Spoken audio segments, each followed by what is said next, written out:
গাজ্জুল বাসার, চক্ষু নিচে রাখিও। রাস্তাতে মহিলারা হেঁটে যায়, বারবার দেখার প্রয়োজন মনে করো না।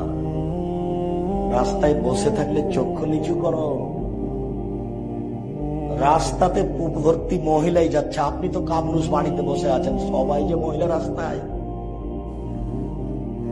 আচ্ছা, আপনারা তো সবাই দেখছি সুরিটোলা মালিটোলার মানুষ। আচ্ছা, আপনাদের বই স্ত্রী রাস্তায় যাচ্ছে কেন, রোজ বাজার করছে কেন? তার মানে কি একদিনের কথা আমার বুঝতে পারছেন না নাকি? না শরম করেন না নাকি? না কি ব্যাপার, স্বামী স্ত্রী লজ্জা শরম বেঁচে খেয়েছেন নাকি? এই বোকা মেয়ে, তোমার একটু লজ্জা হয় না? তোমার একটু শরম হয় না? ওই বেহায়া হয়ে ঠোঁটে লিপস্টিক দিয়ে রাস্তায় আসো কেন? তুমি নিজেকে মুসলমান মনে করো না? তুমি নিজেকে গরু ছাগল মনে করো নাকি? পশু প্রাণী মনে করো? তোমার লজ্জা হয় না? তোমার শরম হয় না? তোমার হায়া হয় না? উপস্থিত বৈঠকের মুসলিম বোন, আপনার লজ্জা হওয়া উচিত, আপনার হায়া হওয়া উচিত। এই ফ্যাশন বোরখা পরেছেন কেন?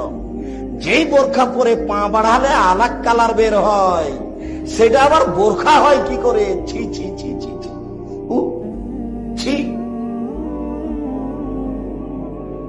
আপনার বোরখাতে আমি থুথু দিই, আপনার নীতিকে আমি ঘৃণা করি, আপনার স্বামীর নীতিকে আমি ঘৃণা করি। আপনার স্বামী আর আপনি লজ্জাকে বেছে খেয়েছেন। ফ্যাশন বোরখা পরে নিজেকে কি দেখাতে চান? লজ্জা হয় না একটু? শরম হয় না একটু? বোরখাই যদি হয় তাহলে ফ্যাশন হলো কি করে যে সবাই দেখবে? এক কালার বোরখা পরবেন, আল্লাহকে ভয় করে। ঢং কেন? ঢং কেন? এ ঢং কেন? এই ঢং দেখে কি দেখাতে চাচ্ছেন আপনি? 10 কালার বোরখা দেখে নিজেকে দেখাতে চাচ্ছেন? বোরখা খুলেই হাঁটেন, আরো তো 5 জন হাঁটছে। এই বোরখা পরবেন না।